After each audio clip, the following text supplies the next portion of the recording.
welcome back. This is day 13, and actually this wasn't planned, but day 13 is definitely lucky for me, and I shall explain why.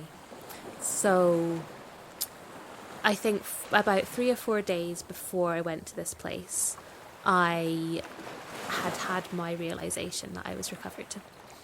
And this was where I was moving from that liminal space of, I'm not ill. I don't think I still have long COVID, but I'm still very much not well. There's so much still that's not right. So I was being interviewed. I think most of you will have heard this story before. If you haven't, I tell it in more depth in my recovery story.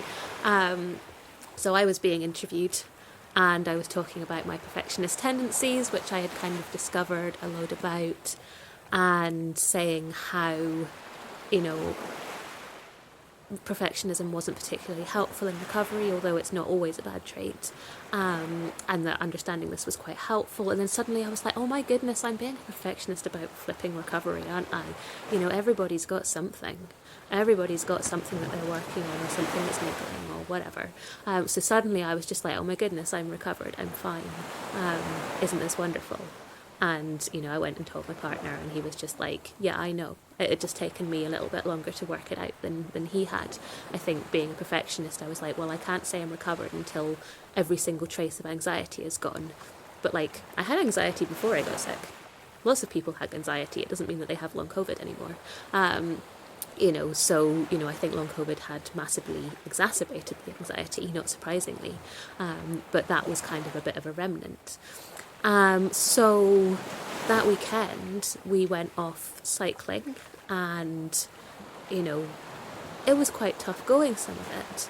And we scrambled down to a waterfall, and, I was tired because, I'd been doing a lot more physically, and, I'd lost a lot of fitness. So I was finding it quite hard going, and I didn't care, because I thought, well, this doesn't matter. I can push myself. This is okay.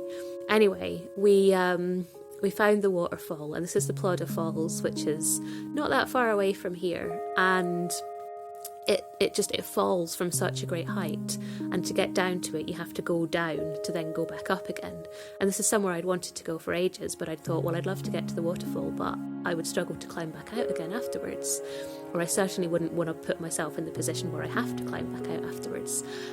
So we went there, and I thought, well, this is great, this is fine, isn't this wonderful? We went all the way down, got into the waterfall, and it was just incredible. And my partner got this amazing picture of me just amazing waterfall. The sun was kind of shining through the water as it fell, and I think I realised afterwards that maybe the waterfall was a bit of a symbol of recovery for me. And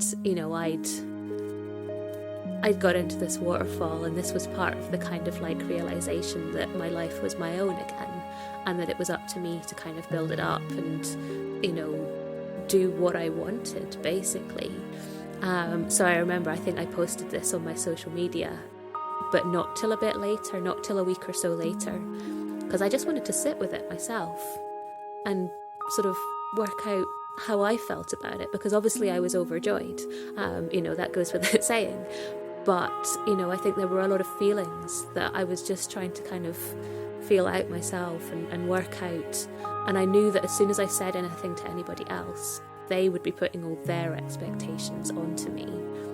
And I didn't want that. I wanted to be very clear in my mind what I wanted first, what I felt, before other people started trying to tell me what to feel, or what I should be feeling, or even asking me what I felt, because I wouldn't have known what the answer was. I found my waterfall.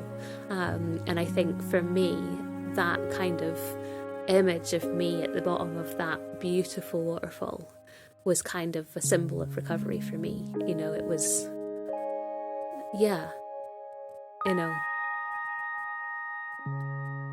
it was special, I think.